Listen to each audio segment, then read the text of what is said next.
Let loose and have some fun as the NFC takes on the AFC. Absolutely outrageous. Plus, don't miss the All-Stars 1-1. going head-to-head in the skills competition. It's the Pro Bowl Skills Showdown. What's that? Thursday at 9 Eastern. Then it's the 2019 Pro Bowl.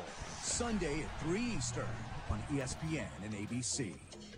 The next big thing in coaching against the greatest of all time in coaching. We got our Super Bowl, Rams, Patriots. The Will James Show, weekdays at 3 Eastern on ESPN Radio and on the ESPN app. ESPN Plus, the new sports streaming service powered by ESPN, provides fans exclusive access to live events and original programming for only $4.99 a month. Simply download the ESPN app. The Watch tab at the bottom allows you to stream thousands of live events and exclusive original and on-demand content. ESPN Plus is also available on your laptop at ESPN.com and the ESPN app on TV-connected devices. Hi, Paul Feinbaum.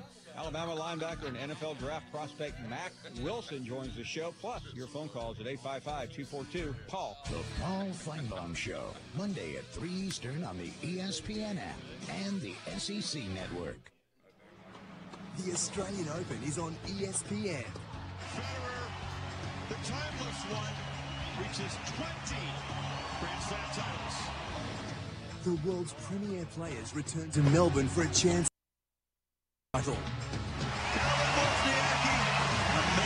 major title in Melbourne. The moment of her tennis life. The Australian Open continues through January 27th on the networks of ESPN. It's Golick And Wingo. and we're heading back on the road. This time for Super Week 2019. Patriots Rams will be delicious. Delicious? Oh, sorry. I was just thinking about all the great food I'm going to have in Atlanta. Golick and Wingo on the road, presented by Progressive Insurance. Live from the Atlanta Convention Center at Amerismart, January 30th through February 1st. More details at ESPNradio.com or weekdays with Golick and Wingo. 6 Eastern on ESPN Radio and ESPN2. Se acabó el partido. Philadelphia, campeón. The time is now. For the best, to separate from the rest, and rise above all others, to be crowned as champions. Super Bowl 53, February 3rd on CBS and in Spanish on ESPN Deportes. The Stephen A. Smith Show. Antonio Brown wasn't perfect, but I also understand where Antonio Brown is coming from because he's incredibly frustrated, particularly with Big Ben, who no one seems to mention. I'm simply saying Ben Roethlisberger going into the sunset, leaving all the talking to everybody else. He needs to speak up because Antonio Brown is taking a lot of hit, and I'm not sure that Ben Roethlisberger doesn't have some culpability in all of that. Catch Stephen A. weekdays at 1 p.m. Eastern on ESPN Radio and the ESPN app. Southeast Missouri's home for sports is SEMO ESPN, SEMOESPN.com, and the SEMO ESPN app. KGIR Gerardo. This is a local sports center update from Southeast Missouri's ESPN Radio Network. I'm Eric Shun. This Sports Center update is brought to you by Bertrand Law Firm. Visit TreyBertrand.com. We have the participants for Super Bowl 53. It'll be the New England Patriots against the Los Angeles Rams. Tom Brady threw for 348 yards and a touchdown as the Patriots ended the Kansas City Chiefs season in overtime, 37-31. Patrick Mahomes threw 3 touchdown passes in that loss. In New Orleans, the Rams never led in regulation, but also won in overtime, 26-23. Kicker Greg Zuerlein booted a franchise playoff record 57-yard field goal to lift Los Angeles. Quarterback Jared Goff threw for 297 yards and a touchdown for the Rams. Super Bowl 53 will be a week from Sunday in Atlanta. The SEMO men's basketball team dropped a heartbreaker Saturday night at Eastern Kentucky. The Redhawks lost on a buzzer beater, 85-83. Jaquez Hobbs hit a runner in the lane as time expired. The Redhawk women were winners at EKU, 52-42. They will host SIU Edwardsville on Thursday night. Get local sports updates on SEMO ESPN 1220, SEMOESPN.com, and the SEMO ESPN app. Does having a game on the TV make a sports bar? Wings, etc. in Cape and Jackson beg to differ. They take their sports bar status seriously. Wings, etc. is the host of the SEMO Coaches Show every Monday from noon to 1. You can watch SEMO away games at Wings, etc. Plus, get lunch specials and daily specials like 69-cent wings on Monday, 69-cent rib tips on Tuesday, 59-cent shrimp on Wednesday, 69-cent wings on Thursday and Friday, too. Plus, they've got free Wi-Fi and a full-service bar and craft beer. Wings, etc. The definition of a sports bar. This is Eric Sean, the voice of the Red Hawks. Join us on Mondays at noon for the Red Hawks Coaches Show. We are live from Wings, etc. restaurant. We'll talk with the coaches and the players, and you can listen on SEMO ESPN 1220 at SEMOESPN.com and the SEMO ESPN app. You can also watch live on our webcast at SEMOESPN.com. Every Monday, the Southeast Red Hawks Coaches Show from Wings, etc. with SEMO ESPN. And now, your ESPN Radio Network local weather forecast. Well, not as cold as yesterday, but we are still going to look at some chilly temperatures, warmer readings on the way for tomorrow and a chance of rain. Partly cloudy today at 32, clouds tonight, low 27. Rain on the way for tomorrow, mid-40s. Midweek showers in the forecast, upper 30s. We're treated well at the Weather Channel. You're up to date with the latest weather forecast right here on the ESPN Radio Network. This is Mike Greenberg for the best in local sports talk and play-by-play. It's SEMO ESPN. This is a proud presentation of Mississippi River Radio Sports, the sports authority. Live in the studio. It's time for the Red Hawks Coaches Show. Live from Wings, etc. Hear the Coaches Show each week on SEMO ESPN 1220 and 1470. And also at SEMOESPN.com and the SEMO ESPN app. Also watch the Red Hawks Coaches Show webcast live at SEMOESPN.com. Now, let's go live to Wings, etc. for the Red Hawks Coaches Show. Welcome in another edition of the Red Hawks Coaches Show, live from Wings, etc. We are in the Cape Girardeau location today, and a scheduling note, will be over in Jackson next Monday for another edition of the Red Hawks Coaches Show. Southeast with a doubleheader on Thursday and a doubleheader on Saturday. SIU Edwardsville will be in town Thursday, and then Saturday, Eastern Illinois. And the EIU men just upset previously undefeated Austin Peay on Saturday, a game they were down by 14 points, and they came back to beat Austin Peay and hand the Governors their first loss in conference play this season. Want to remind you that if you're looking for a place for lunch, you're invited to join us here at Wings, etc., where their award-winning jumbo wings on Mondays are just 69 cents.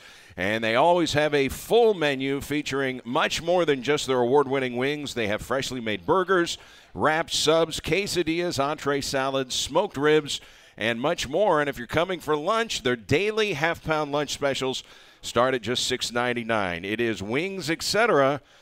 Good food, great times, and the home of the Red Hawks Coaches Show. Red Hawks head coach Rick Ray is here, and we got to start off talking football rather than basketball. But how about those games yesterday? And people know that you're a Kansas City Chiefs fan. I have jumped on the Chiefs bandwagon since the NFL stole our team in St. Louis. So I was rooting pretty hard for the Chiefs. That was a tough one to take yesterday. Yeah, it really was. And you knew when D Ford lined up offsides and that – there was the offsides play when that Chiefs had got an interception, and really that was going to be the end of the game. That was it. You knew that the Chiefs were going to lose. You can't give Tom Brady that many opportunities and Bill Belichick that many opportunities. It was really, really hard. And then obviously you went into the overtime, and the Patriots got the ball first. So it was a lot of things that happened there. I thought that one of the things that I would question right at the very beginning was the Chiefs deferring on the coin toss. I just think that you have to put that offense on the field right away and make the Patriots play from behind, because when the Patriots got the ball, their game plan, the Chiefs are like average. The rush defense is about 5 yards. Yeah. So you knew the Patriots were just going to kill the clock. So now, it's the first time the Chiefs get a possession, they were going to be behind 7 points, and there was going to be at least 8 minutes that had been ate up on opening drive. So I just thought that they should have not deferred at the beginning and took the ball first so they could play from ahead. And now their rush, as far as what they do with the quarterback, they can kind of pin their ears back and get after the quarterback a little bit because they're playing from behind. So there was a lot of things that happened there, but that offsides was just so egregious. And then and Ford has been a key guy for the Chiefs. I mean, I think he has 13 sacks. They led the league in NFL sacks. That defense, even though it struggles against the run, they are good at sacking the quarterback. So, I mean, Ford is a key guy for them. Well, you almost can't hold it against Ford, too, because he's an Auburn guy. So, I mean, you expect something like that to happen. But, and then once it got into overtime there, Brady, I just thought you have to play the inside slant. I mean, you just can't. It's 3rd and 8, 3rd and 8, 3rd and 10, and they're going to throw it to Edelman and Gronk. If you get beat to the outside, you get beat to the outside, game over. But it was almost like death by 1,000 cuts by keep giving up those 3rd and longs on inside slants when you know that they're throwing the inside slant to those two guys. And the television color man, Tony Romo, kept saying they're going to Gronk in this spot. I mean, even he could see it. Yeah, and with their pass rush the Chiefs have, you would hope that if they chose to go outside, they're going to have a safety, cover one and some sort of too deep. You would think that at some point in time that Chris Jones, D. Ford, and Justin Houston, those guys would be able to affect him so they couldn't get a long pass off. But, when you give up that inside slant to him, I mean, it's just you knew it was ball game. He was just going to pick him apart. Was there any doubt in your mind when Brady got the ball he was going to take him down and score? No, and what you was hoping for was just that the Chiefs had enough time once Brady got the ball and they tied, they went ahead. You were just hoping that they had enough time, the Chiefs did, to go score themselves and tie the game up because you knew that Brady was going to score. I mean, there was no ifs, ands, and buts about that. My only question was just how much time was going to be left to have the Chiefs come back and kick a field goal or score. And I was almost to the point where I was like, let them score. I was just like, let the Patriots score and get it over with so we can get the ball back and try to come back and send it into overtime. And there have been teams that have done that down near the goal line, just let them get in there so we can get the ball back. Yeah, and I tell you what, I think it's almost to a point where Belichick is so smart that he would have told his guy to not go into the end zone. I mean, it would have been a kind of a cat and mouse game between the two because the Patriots obviously needed to score, but also the Chiefs needed the time. So it would have been interesting to see how that would have played out. 11 seconds to play in regulation. You're in field goal range. No timeouts for the Chiefs. Would you have liked to have seen Andy Reid at least take one crack at the end zone, then kick the field goal?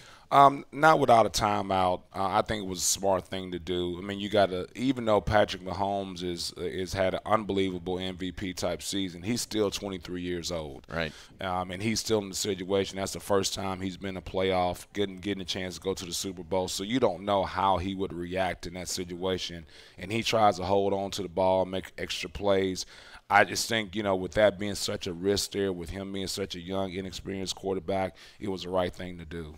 Well, and you look at the way that the other game ended with the Chiefs or with the Rams and the Saints, and obviously everyone's talking about the non-call of pass interference. Really, 2 fouls on the play, helmet to helmet, and pass interference. I mean, if you were training young football officials, you would show them that play. This is what pass interference looks like. So even though it was egregious and you feel bad for Saints fans, I'd hate to be one of those two officials. And Peter King named them in a column today with their names, the side judge and the other guy.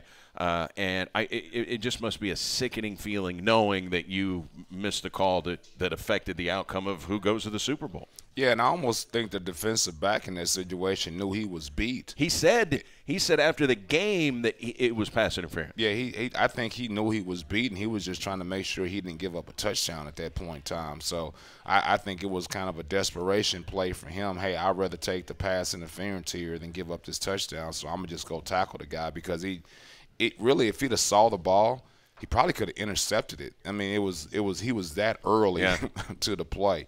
But, the other part of that no one talks about is I don't know why the Saints probably passed the ball 2 times there. I mean, and now the clock stops.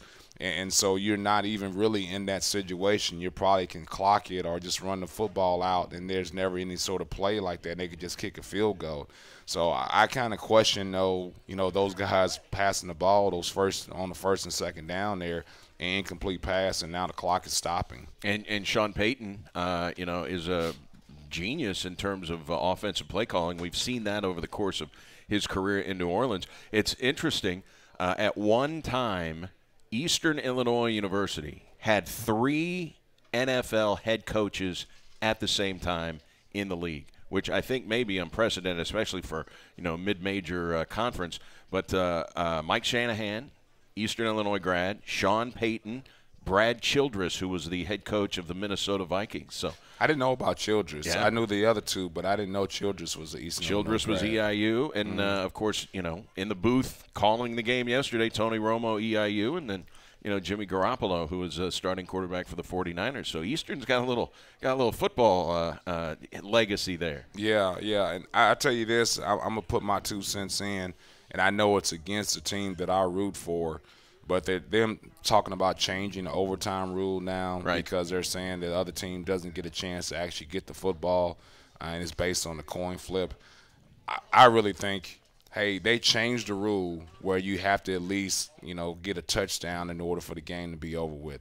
If you get a field goal, you get another opportunity to get the ball. To me, if you can't stop a team from getting a touchdown in overtime, then you don't deserve the chance to get the ball back. And I know a lot of people feel the exact opposite, and I know this goes against my team that I root for. But to me, you had an opportunity. You had hold them to a field goal. If you can hold them to a field goal, you get a ball back. But if you can't stop a team from getting a touchdown, then to me, you don't get a chance to get that opportunity. I think it did leave a lot of people feeling unsatisfied that Mahomes didn't even get on the field. I think that's kind of the sentiment. Didn't you feel kind of unsatisfied that he didn't even get a chance? Yeah, well, I feel the same way, but if you're a Super Bowl team, you should be able to get a stop. What do you think? At the end of that game, though, it really looked like both defenses were on vapor. Yeah, and I think we could have called a timeout, too. I thought so as well. I mean, burn a timeout and give our defense. I just thought they were gassed. So, in other words, just a timeout to catch your breath, not necessarily an X's and O's scheming timeout. Yes, I thought our defense was just, completely gassed, and maybe just I know timeouts are so valuable in those situations, but – I mean, when you're getting gashed like that the whole time, I think, calling a timeout would have helped. I would say, would you say nationally, if you had to pick an NFL team, I don't know where the Cowboys would rank on this list, the most hated NFL team, wouldn't the Patriots have to rank pretty high as far as football fans, teams that you root against or teams that you root not to win? Maybe the Patriots would fall in that category, and here they are again. Yeah, I think when you have a dynasty like that, you're going to have people that are going to be against that dynasty. It's just a natural deal.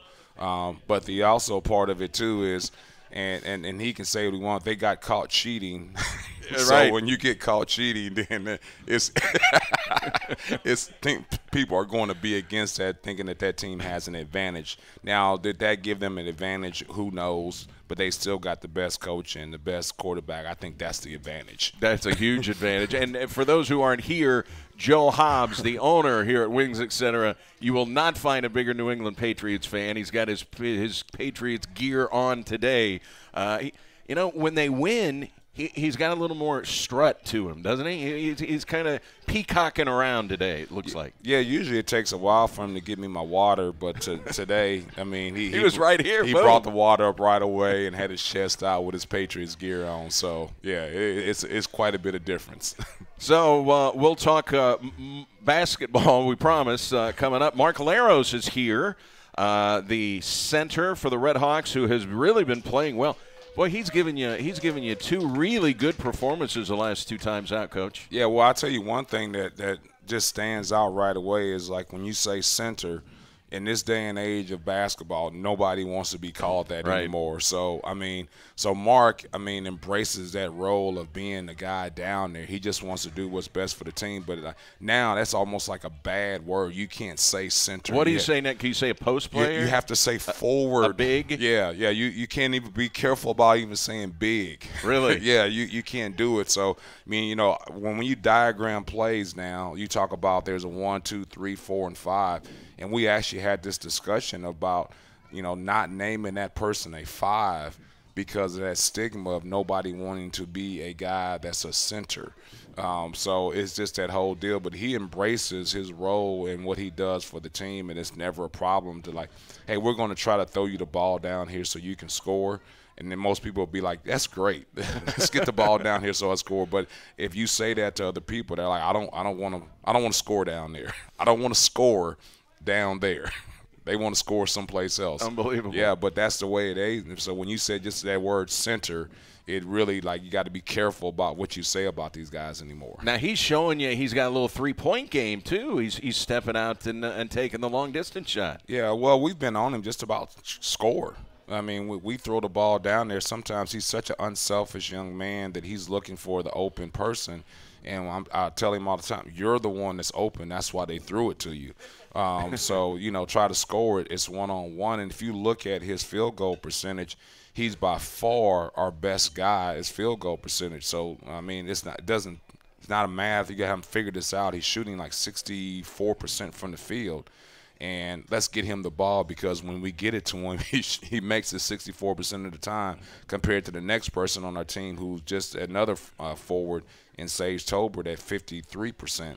And then it drops down really low from that point on. So let's get these guys that have a high percentage more touches. And for those who don't know, your background in college was math, so you are a big numbers guy. Yeah, but that doesn't have to do anything with math. It's just common sense right there. All right, this guy makes more shots when he gets it. Let's get him more shots. Talk about the recruiting of Mark Leros, Coach. He's originally from the Netherlands, but at Mineral Area College, which is in Park Hills up by Farmington. Tell us about the recruiting of Mark Leros and how he came to be a Red Hawk. Yeah, well, first of all, they have a really good team and a good program, and that's what you want to do, is you want to go someplace where they've had a culture of winning and a culture of discipline, because sometimes you go and there's a good player, but he's never been exposed the way things are supposed to be run. And so Mark had an outstanding junior college coach, and they had a really good team, and they had a deep team. So you had to kind of pay attention to when Mark was in and what he did, because, once again, he was such an unselfish guy. When he got in there, it wasn't like that he was trying to score all the time. So Adam Gordon, our associate head coach, did a good job of going in and recruiting him, watching film, and I went to go watch him, and I came back and like, hey, this is a guy that's about the right things, and he actually came here and played with our guys in open gym.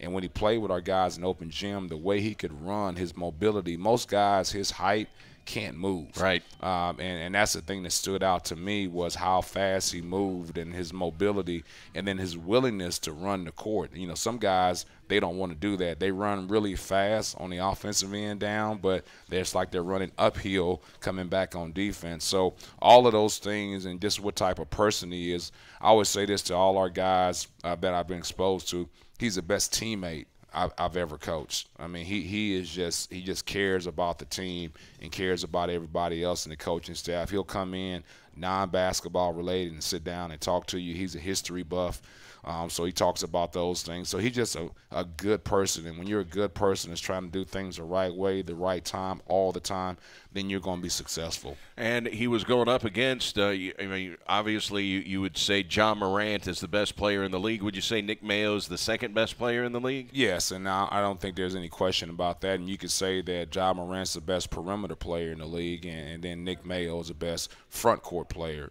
in the league. And he's a problem because they're going to throw the ball to him, and he's going to take advantage of those opportunities and try to score every time he gets it. And he's such a good passer, and he makes everybody else better around him because of the way he can score and the attention that you have to pay to him. And I thought all of our guys, you look at his stats and you say he had 24 points, that we didn't do a good job on him. I thought our guys did a really good job on him. There's some breakdowns, but you're going to have breakdowns when you're playing against a really good player. Do you think he's an NBA player? I think the question that he'll have is, the NBA has come to a point now in the front court, is either you have like a guy like a Clint Capella for Houston that's a rim protector and a guy that finishes ball screen, dives, dunks, or you have guys that are legitimate fours like a Draymond Green that can guard a whole bunch of different positions. So it'll be interesting to see how he fits into that, because I don't think he's either. I think he's a guy that can make shots, but he'd have a hard time guarding and switching things on the perimeter with his ball screen defense in the NBA. But then he's also not a big-time athlete rim protector guy. Right. So he's the way the NBA is going, it's like either one of the other in the front court, and I don't think he's either. Okay. Well, probably have a good good overseas career. He's definitely going to be earning money playing basketball. He's going to make money playing basketball. There's no question about that. All right, let's talk with Mark Laros. He's going to join us when we come back. He is from the Netherlands. We'll find out what it was like growing up there. Mark Laros joins us when we come back. Red Hawks Coaches Show, Wings, etc. on SEMO ESPN. Make a sports bar, wings, etc. in Cape and Jackson beg to differ. They take their sports bar status seriously. Wings, etc. is the host of the SEMO Coaches Show every Monday from noon to 1. You can watch SEMO away games at Wings.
Their daily half-pound lunch specials start at just $6.99, and their appetizer lineup includes their ultimate nachos and their deep-fried pickle spears.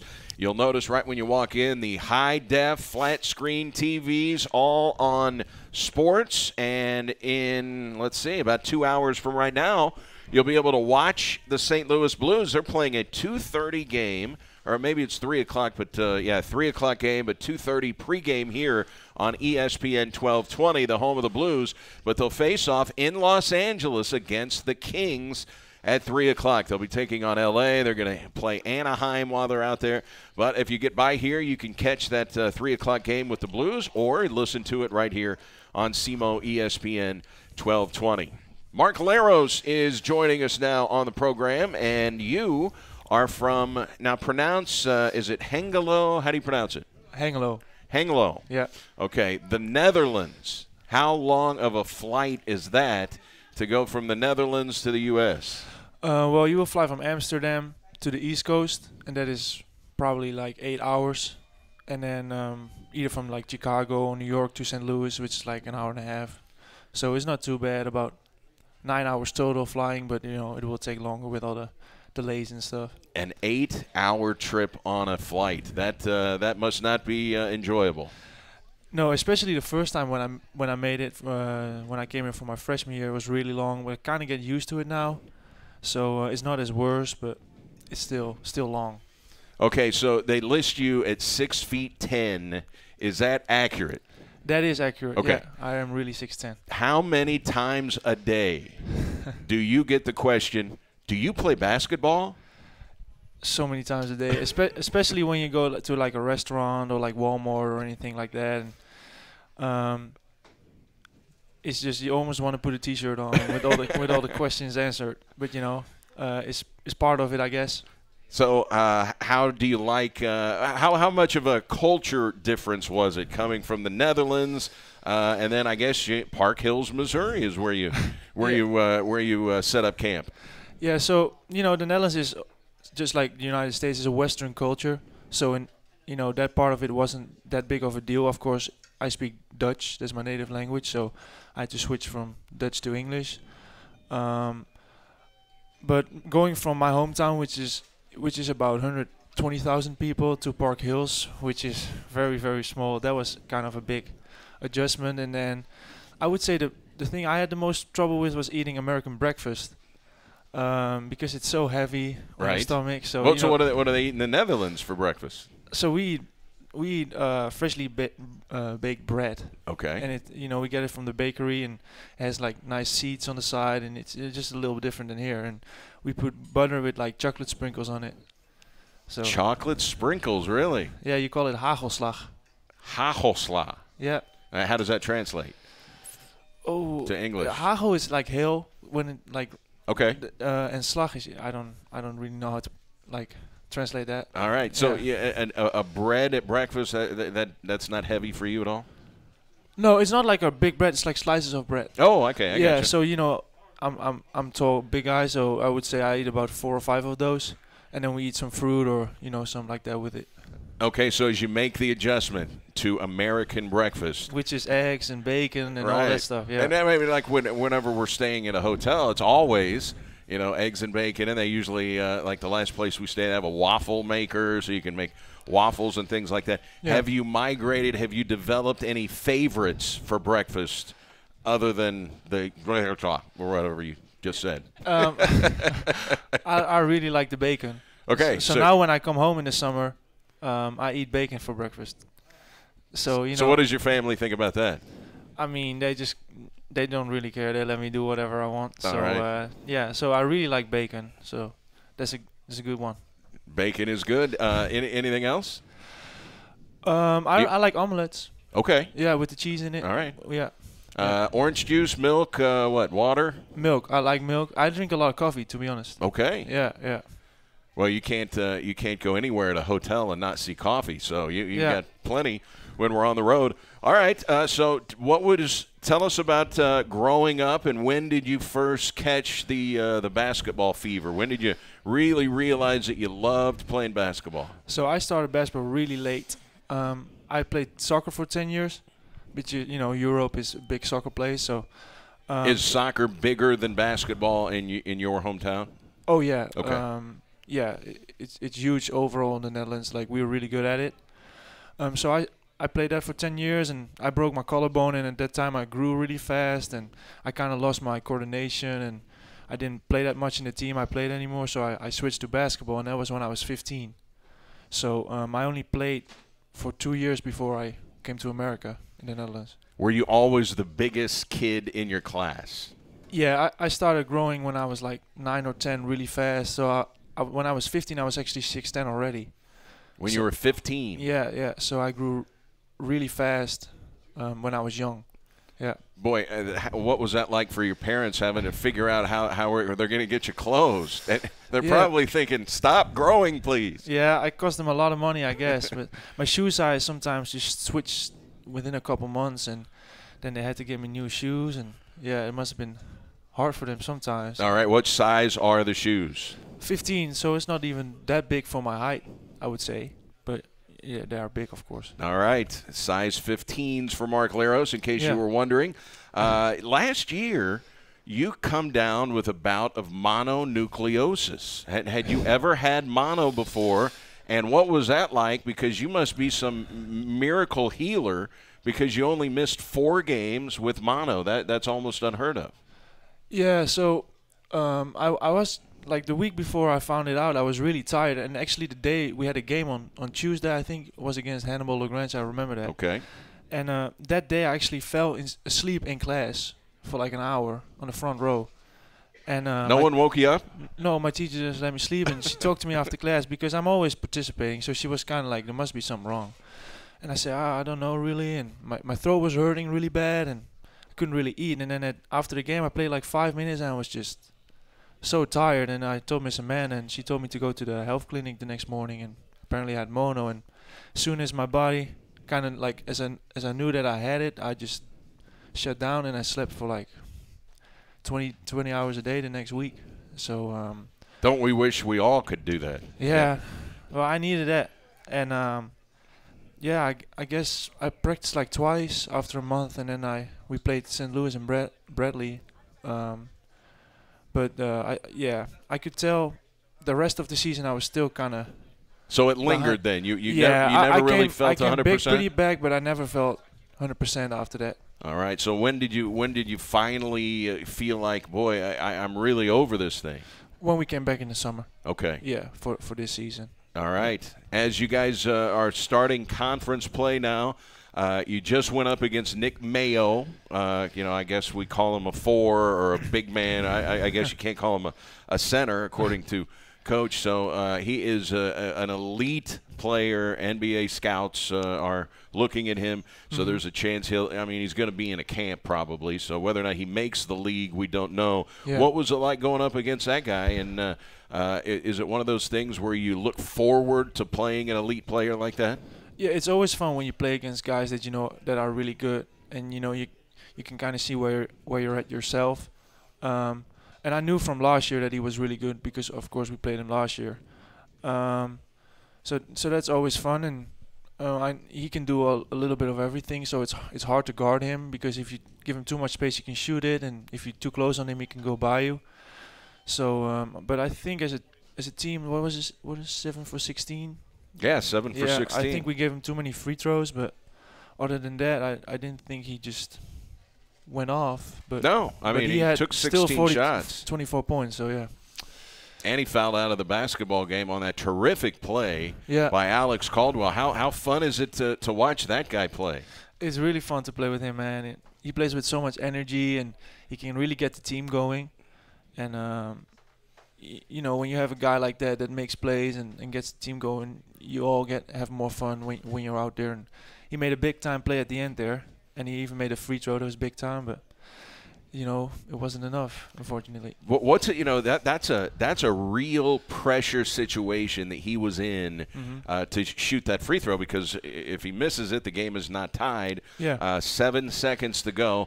Coach Ray said, I had no doubt he was going to step up and hit that free throw. What's that pressure like in a close game where it's different when you're shooting a free throw late in a close game than it is if you're shooting one 6 minutes into the first half, right? Yeah, to be honest, I've never been in a position that I had to shoot a free throw that late to tie up a basketball game. So I guess the pressure must be high, but he's a good free throw shooter, and I think he made a couple already, or did he not? Let's see. He was 1 for 1. That was his only free throw. I didn't know that. I thought he shoot some more. No, that's even better. So I don't really know how the pressure is at a moment like that because I've never been in there. How about going up against that 7'4" center for Florida State? I think he finished with about 37 block shots in the game and 8 or 9 dunks in the basketball game. What was it like going up against a guy that big? Yeah, so I've never felt small in my entire life until that day, and I was actually watching a film with Coach Ray after the game, and one rebound you can just see him going with his arms over my shoulders, and it just I felt really uncomfortable, feeling small. Yeah, and I've never felt like that, so I kind of welcome to our world. Yeah, I can relate better now to other people and why it might be so. Why they ask me all the time why I'm so tall. Yeah. Because now I'm like, wow, this dude is huge. Now, finding clothes for that guy even tougher than finding clothes for you. It must be. And, yeah, I'm happy I'm not 7'4", to be honest. All right, as you guys get ready to hit the stretch run here, not quite the stretch run. I mean, we're still early in the conference season, 6 games in.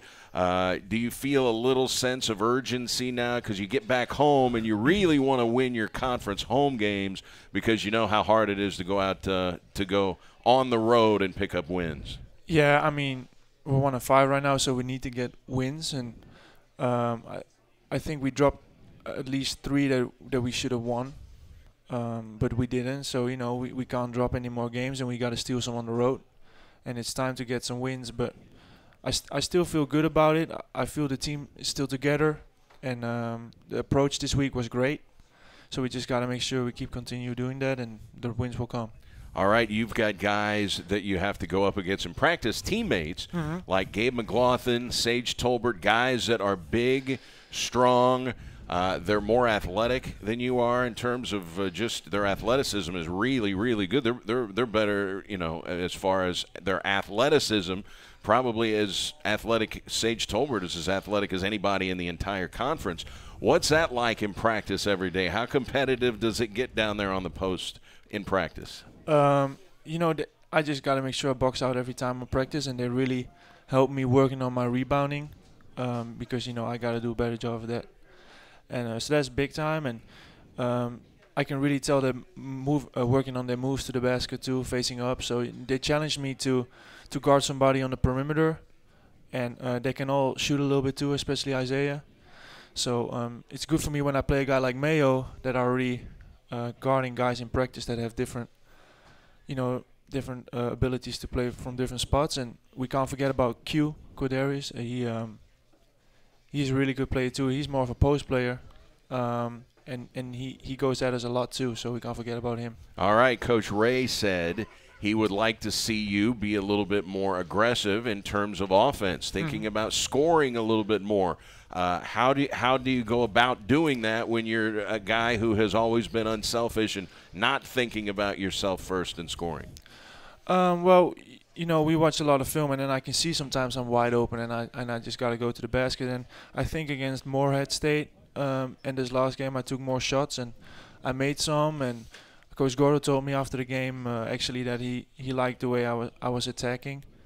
So now when I catch the ball, I'm trying to look for myself first, and because I'm down low and I'm open, so I should make a move, and I think it's going pretty well.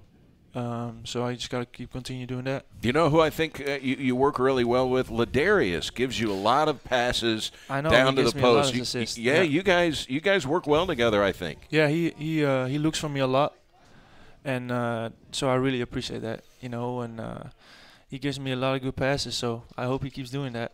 Yeah. All right. Now his nickname is L.A. Yeah. Right, Ladarius Brewer. What's your nickname? I don't really have one.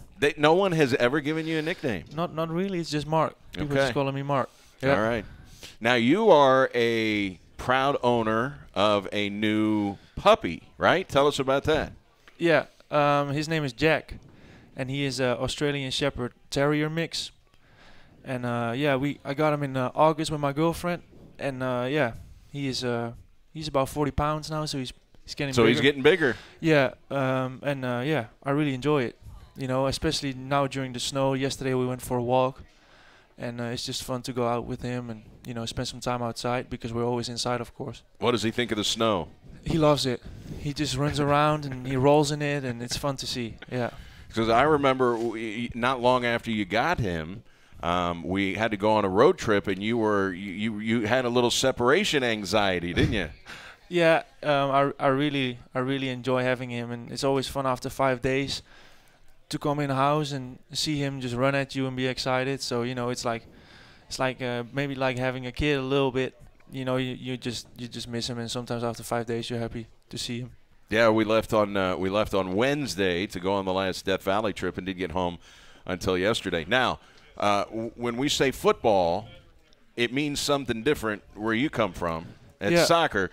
Do you watch American football? Are you interested at all? I mean, because most people were watching those games yesterday. So I did not watch the games, but I do enjoy watching. I go to the SEMO games a lot, and I start understanding. I did watch the college final. Okay. And I do kind of understand the tactics better. I understand the rules, but I start to understand the tactics a little bit better, and it's a different thing than back home. We don't have that. American football. No American football at all? Nope. They play any baseball over there? No baseball. So basically it's soccer and basketball. Anything else? Field hockey. Okay. Did you play some field hockey? No. It's more of a girl sport. Okay. We are really good at it at the female side, and ice skating is what we're really good at. But I can't ice skate, but we get a lot of gold medals with that on the Olympics. All right. The Netherlands, and again it's Hengelo? Hengelo. Yeah. Hengelo is where Mark is from. And, hey, so far in your collegiate career, best player you've played against so far? Ooh, let me see. That would probably be John Morant then. So what did you think? You probably had you seen some highlights on TV before you actually played against him, and then how different was it to see him in person? Well, we played him last year, of course, and last year they had 2 seniors over there, and actually his name was Stark. Jonathan Stark, yeah. Yeah, and he was actually he shot a lot of threes in my face last year when we had to guard ball screen, so he might be on that list too. Yeah, he's really good. Well, yeah. I mean, he won the scoring championship last year. Yeah, I think he was around 25 points per game, and then they had the other forward Terrell Miller. So last year he was in that team, but they had some seniors, and he had kind of to wait for his chance. And then this year, you see his stats, and he obviously is really good. Yeah.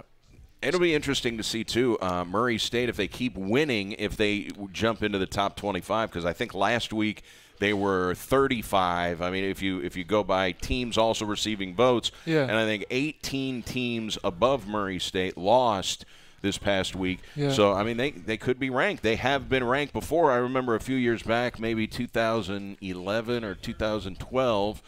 Maybe it was 2010. Anyway, they were all the way up to 10th, I think, in the country. They were that year they were the last Division I team to suffer a loss. Okay. So they went undefeated later than anybody else. That's when they had Isaiah Cannon on the team. But, I mean, that's nice exposure for the Ohio Valley Conference. The more, attention Murray State gets and John Morant gets. Mm-hmm. Yeah.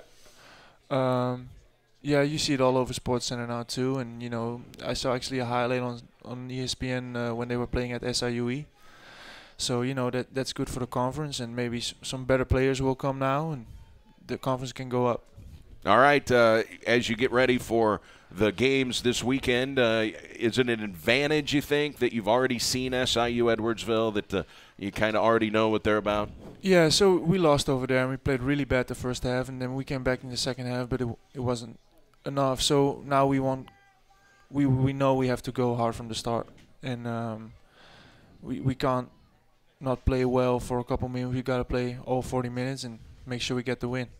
All right. Are you still a political science major? Yeah, I'm actually done with my political science classes. Yeah. So I only have to take 3 classes this semester. So yeah, I'm really interested in that stuff, and I got the history minor, so I'm taking a couple history classes this semester. So what do you see after your basketball career is over? Or would you like to play overseas? No, I don't have I don't want to go professional basketball. I don't think it's something for me. So that's why I really focused on school too, to get my degree. And I really like public policy, so or compliance or something like that. So that's what I'm gonna look at. All right. So do you plan on moving back to the Netherlands after you graduate? No, I'm planning on staying here. Staying here? Yeah. All right. Yeah. All right. Family listening, or do they get to tune into the games? Do they get to follow what's going on? So last year they can see all the games, but now we switched to ESPN Plus, and they can't get that in the Netherlands. Oh, so they cannot. No, so they can't see the games, but they're gonna come to the last 2 home games. My mom and dad are gonna fly over for Tennessee State, and then senior night when we play Belmont. Fantastic. Yeah. So I bet you're excited about that. I'm very excited. They've never seen me play in America. Really? Yeah. Well, that's going to be those will be 2 fun games at the end of the season. Mark, we wish you the best of luck this weekend, and as you finish up those 3 classes that you've got before you graduate. Yeah. Thanks for your time. We appreciate it. Thank you for having me. That's Mark Leros, the Red Hawks post player. We're going to talk more Red Hawks hoops with the Red Hawks head coach. Coach Rick Ray rejoins us after this timeout. It's the Red Hawks Coaches Show from SEMO ESPN. Week's River Radio Dollar Saver Half Price Deal of the Week. If you love great pizza, listen up. We're off to the Pizza Inn in Jackson. You will love their bacon cheeseburger pizza. $10 certificate, good for anything on the menu at Pizza Inn. It's yours for half price, $5. Certificates on sale this Thursday morning, 10 a.m. online at riverradiodeals.com. That's riverradiodeals.com.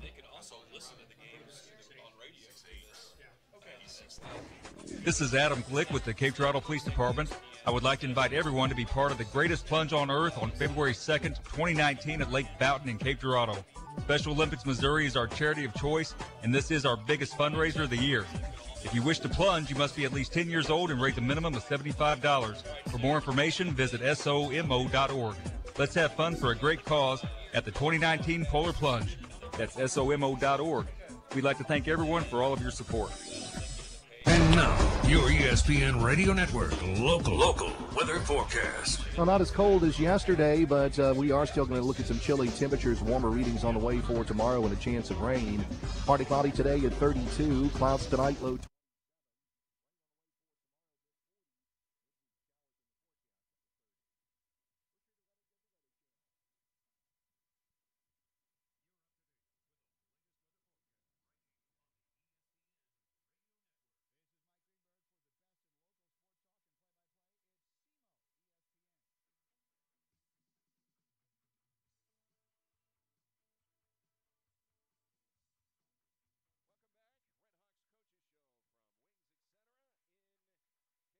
Thanks to Mark Laros for just joining us. And we want to remind you, on Mondays here at Wings, their award-winning jumbo wings, just 69 cents. I think Mark is walking out, Coach Ray. He's got a wrap, he told me. He said wings might be a little too heavy right before practice because you got practice right after this show. Well, that's why he's a good teammate, because most of the guys on this team wouldn't care about that. They just they're going to eat all they can at this point in time and worry about practice later. So the fact that he's thinking ahead and being proactive sets him apart. He seems like he would be a very coachable player, Coach. Yeah, well, when guys do everything you tell them to do, yeah, that's coachable. I mean, he is just – and people don't understand, unless they've been around athletics and the coaching, getting 15 guys to all be in unison and do the things that we ask them to do on a daily basis is really hard. And if you had any sort of common sense, you probably wouldn't be in this profession. But, you know, the fact that Phil Jackson was a psychology major, I mean, really helped him deal with guys like Dennis Rodman and Michael Jordan and Scottie Pippen, because all those people have strong type A personalities, and you've got to be able to fit them in a team system. And then getting guys just to simply understand that, hey, you're different than other people, and this is like your skill set, and these are some of the things that you can do. But you have conversations sometimes, and I'm sitting there watching film with one of our guys, and I said, hey, that's too much dribbling. You're playing with the ball too much, you know, going between your legs, behind your back. And he says, well, I was watching some tape on James Harden. He does it. I said, stop. you know, stop. James Harden. Just, stop right there. I mean, and James Harden might be the most offensively gifted person to ever play in the NBA. Not the best player, but offensively, he might be the most gifted player to ever play. And so you can't start anything with James Harden. And then when you say that, they get their feelings hurt. I mean, and it's like, I'm really got to explain the difference between you and James Harden, and I'm the bad guy. And so anytime the reality sets in, so, I mean, these are conversations that you have to have, and that, you know, it's like we were working on a guy with making layups. I was struggling making layups, and people don't see this side of it. I said, hey, he said, Coach, can we work on something else? You know, I'm tired of doing these drills to make layups. I said, sure.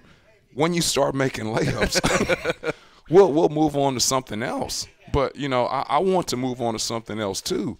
But we got to get you to make these layups that you're missing in games, because they're point-blank shots at opportunities for you to score, And so it's just trying to get guys to understand who they are, what their role is, because their perception and what reality is usually different, and it's not just a kid. And that's the hard part about it, is the young man may be coming in to bind into what you're doing and what you want to do, and then all of a sudden, you know, you get these outside influences that change everything. I went to a leadership conference in the summertime, and it was something that was said as far as an analogy that really helped me out as far as like what we're doing with these young men. And they said, you ever said, you know, nobody's probably ever done it, but most people know what we're talking about, the pottery wheel. If people seen Ghost, you know, they seen the pottery wheel. So, you know, you're sitting there, and it takes hours and days to create that piece of art. And so he said, that's what you're doing with these young men. you're trying to sit there and you're like shaping them. You're sitting at that pottery wheel and spinning it and things like that. And you've almost got this art done. And he said all it takes is somebody coming in and just putting their pinky nail in there while that thing is spinning, and it destroys that piece of art that you spent all that time in. And then now you've got to go back and start shaping that thing up again. And so he said that's what happens with these young men. You're taking this time and you're trying to shape them. And all it takes is their uncle coming in saying that you should be doing this, or their girlfriend saying that, no, you should do this. And now they're putting their finger in while that wheel is spinning, and they've destroyed the piece of art that you've been taking all this time to try to shape. And you got to start from scratch again. And then sometimes the misconception is, and he said this is great, you have a meeting with that young man that lasts 30 minutes, lasts an hour, what have you. You leave that meeting feeling great, saying like, man, you know, that was a great meeting. But then as soon as they leave that meeting, they're back on their phone with their mom or their AAU coach or their assistant high school coach that says something totally different than that meeting you just left from, and you think that meeting was effective, but no, it's meeting upon meeting upon. So it's always shaping that piece of art, and it really helped me, that analogy, because you're in constant sitting at that wheel trying to shape that piece of art. And not only do you have that one piece of art that you're working on, you're working on 15 pieces of art at the same time. So you're going from one pottery wheel to the other pottery wheel. And it was just, it really, I don't know if it means anything to anybody else, but it really hit home to me about like you're constantly trying to shape that piece of art. And you get a lot of help from your coaching staff as well. I mean, because you can only be in so many places at one time. Yeah, and I talked to Coach Tuke about this. I don't know how football coaches do it. I mean, for them to have any sort of a personal relationship with their guys outside of all the things that they're doing, because they're dealing with 85 guys. They're dealing with all of these young men. And then also the football responsibility of the X's and O's. When you got the offensive side, the defensive side, you need to be knowledgeable in that, but also trying to forge relationships with these young men. I mean, I've got 15 of them, and I struggle with it. I can't imagine what it's like as a football coach to be able to do those. He says he sets individual meetings with his guys, and it takes a week for him to get through the individual meetings. For me, it takes 2 days. So I just can't imagine having to deal with that many different people and all those guys feeling like, hey, that you're touching their lives, that they feel like you care about them, because I know it's a task, you know, with our guys when I just have 15. You know, you mentioned James Harden and how he may be as gifted an offensive NBA player. You and I have had this discussion before, but it seems like one of the great debates in basketball circles today is who's better, Michael Jordan or LeBron James? I mean, how many times have you had that discussion? I know who you think, but give me your thoughts on MJ versus the King. Yeah, I don't understand why it's a great debate. I mean, to me, it's not a great debate. It's not even close to me. I mean, it's Michael Jordan. I mean, I'm always obviously into the numbers, but the easiest number is that he went to the NBA championship 6 times and was undefeated. I mean, he's got 6 NBA championships, and now LeBron James has been there, 9 times? Yeah. And he is, 4 and 5? 2 with the Heat, 1 with the Cavaliers, so I think he's won 3. Yeah, 3 and 6. Okay, so that makes my point even more so to that point. And then also you take it to the point, I can't stand these new stats that they have now. They had the youngest to score 20,000 points, right, or the youngest to get 10,000 assists, or the youngest to 10,000 rebounds. Well, youngest doesn't mean anything. It's the amount of games that you played. And so they always have these stats where they compare LeBron to Jordan. Well, it doesn't take a rocket science to figure out that Jordan started NBA at a much later age than LeBron James, because he went straight out of high school. So he had basically 2 years on Jordan. So it's all about games. But you go look at games until when people reach these milestones, it's not even close. And then obviously they start talking about how many years it took LeBron to do this. Well, Jordan basically took 2 years off because of the baseball deal. So there's all these different things. But, I mean, at the end of the day, it's the winning, it's the scoring at the level that he scored at, and then also the rules that they have in place now compared to when Jordan played. I mean, basically, Jordan got tackled, every single game. I mean, those games against the Knicks, forget about it. Oh, yeah, and obviously LeBron James is such a great player. He could play in any era because, like, LeBron James has a type of body that whether the Knicks or the Detroit Pistons are coming at him, the other person might end up getting hurt, going at LeBron James. But if Jordan played in this day and era where you can't hand check and you can't put your hands on him, he would have averaged 40 if he wanted to. He's just that good. So to me, it's not even a debate. And I often say this, I didn't understand why all of a sudden there was this debate between LeBron James and Michael Jordan. I was like, when did LeBron just surpass Kobe? As far as like what he did with his NBA career and how much he won, I just didn't understand that. Why all of a sudden he just leaped past him. But Kobe Bryant, where would you rank him in the pantheon of great players?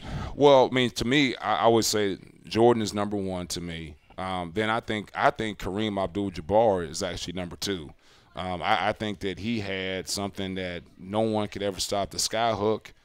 That was the most indefensible move ever in the history of the NBA. So I would have him 2. Then I would have Bill Russell 3. Then I would probably have, after that, LeBron 4. And then you can start trying to pick people between Magic Johnson, Larry Bird, those types of people there as far as like that debate to me. Don't forget about the Iceman. The Iceman, Iceman had to win some championships. Yeah, he did win any championships. The best, people want the best poster ever made in NBA history when he's sitting on that ice chair and he's in that Iceman sweatsuit and he's got the two ice balls sitting on that throne with his legs crossed. And I think the title was "The Iceman Cometh." That was it. Yes, that's the best poster ever made. And I think when you talk about great players as well, I think people forget how great Moses Malone was. Yeah, there's so many people that you can go. Akeem Olajuwon doesn't get the credit that he probably deserves because he was in that era. But there's so many. And then when you start talking about eras, it's so hard to compare the game when Jerry West played and those guys to where they are right now because of the physicality has changed, the way they've opened things up, the three-point line. There's all these different aspects of the game that has changed. So I just think it's always hard when you start talking about those eras.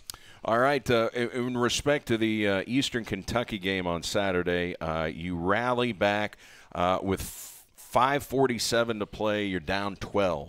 You come back and tie the game with 7 seconds left on just a fabulous play by freshman Alex Caldwell. He went into the lane, double clutches up a shot in off the window, and fouls out their best player, Nick Mayo, in the process, and then hits the free throw. And then going the length of the floor in 7 seconds was Jaquez Hobbs, and he hits a shot right at the buzzer. How much do you – I know you replay games in your head all the time, but a game like that, how much do you just – go back and replay that one in your head? Well, and here's the thing that's always hard, and as a fan and even as a coach and players, we get so wrapped up with what happened wrong in that last 2 minutes of the game or the last 3 minutes of the game, and I try to emphasize to our guys the mistakes are the 2 points that we left on the floor in the first 2 minutes of the game or the first 10 minutes of the game are just as important as what happened in the last 2 minutes of the game. So you always got to start from there. And so for me, that's my mentality. So when I start watching film, I start from the very beginning. There's 2 points there we could have had. There's a point there. There's a breakdown here we could have had. Here's a situation we could have made this free throw with 10 minutes left in the first half. I go back to all of those different things, and I start adding up all these points in my head about the little things that we could have done to prevent to even be in this situation. But I felt bad for Jonathan Dalton because he was the guy defending there, and he really had a hard time after the game because you start thinking, what could we have done? Could we put a soft press on there to try to keep them out of there? But you're always so afraid that, like, hey, they throw something over the top of us and now we're running it down. Should we have cupped a little bit more? When I mean cupped, that means like kind of soft the guy right there, the guy who took the ball out, trying to speed him down. But really, at the end of the day, Jonathan got turned around, and he does it picks up full court all the time in the game. It just, for some reason, he got turned around and suspended as soon as the guy saw his back, because that's something you're taught to do when you see somebody's back in transition, just go fast and attack, because now they're on their heels. So we always talk about when we come down and transition as defensively, we don't want people to see our backs or our shoulders. We want them to see our eyes. If they see your eyes, that means your defense is set. So I think in that situation, Jonathan just got spun around, and once he spun around once, he was on his heels the rest of the time. How about the irony that the guy's last name is freaking Hobbs? Well, you know, I never even thought about that up until this point in time. But, you know, our guys, I mean, we made some mistakes down the stretch there. There was a time there we were supposed to foul if we didn't get a steal in the backcourt right away, and we didn't do that. And that's when Mayo got the dunk. You know, that's 2 points there. We fouled a three-point shooter out of an out-of-bounds play where there was 4 seconds when we started the out-of-bounds play defensively, and there was just 2 seconds on the shot clock, and we fouled a jump shooter. You're never supposed to foul a jump shooter. So there was things like that. There was an opportunity for us to make some free throws down the stretch where we didn't make a free throw. And then we had just a wide-open look after an offensive rebound from Isaiah Gable at the three-point line that he didn't knock down. So there was a whole bunch of things down that stretch that could have happened. It could have changed things. We were pressing. We told Skylar Hogan not to go double team and just play a soft one, and he went to go double right away, and we got that foul, and we didn't want that at that point in time. You saw the next time we did that soft press, I mean, the guy just threw the ball right to Skylar. Right. I mean, it really wasn't a great press. He just kind of panicked a little bit, and that's what we wanted. We wanted the other team to make the mistake, not us to make the mistake, and they made that mistake, and we got an easy 2 points off of that. So there were a lot of things that happened in that last 2-minute stretch there that we could go back and kind of change. All right, some quick thoughts here. You got a 2-game homestand coming up, SIUE on Thursday. You've already played them. And then Eastern Illinois is coming off a big win. They knocked off Austin Peay on Saturday. Yeah, SIUE is a team that's really playing well. I think I didn't see the final score, but I know they played Murray State really well and tight. And they're doing a good job. They're starting to get some confidence. They do some things that present a challenge to us as far as what they do off the ball with their screening. They've got big physical wings that can jump up over you and make plays and make shots. Then Eastern Illinois, I think Jay is a terrific coach. I think he does the best job in our league of adjusting to his talent year in, year out, and changing some of the things that he does schematically, both on the offensive end and defensive end, to make sure he's getting the best out of the current talent that he has on his team. So I haven't had a chance to lock into those guys yet, but I know they'll be really well prepared and well coached. Coach, we appreciate the time, and we'll see you over at the Show Me Center on Thursday. Thank you very much. I know you're headed to practice, right? Yes, sir. All right, have a good practice. Thank you. That's Coach Rick Ray. That's going to do it here for the Red Hawks Coaches Show. Thanks again to Mark Laros for his time, and he is headed to practice, so is Coach Ray. We're going to get you to the Stephen A. Smith Show here on ESPN Radio, and don't forget, at 2:30, St. Louis Blues hockey. The Blues out on the West Coast. They'll play an afternoon game against the L.A. Kings. For a final time here from Wings Etc. So long, everybody.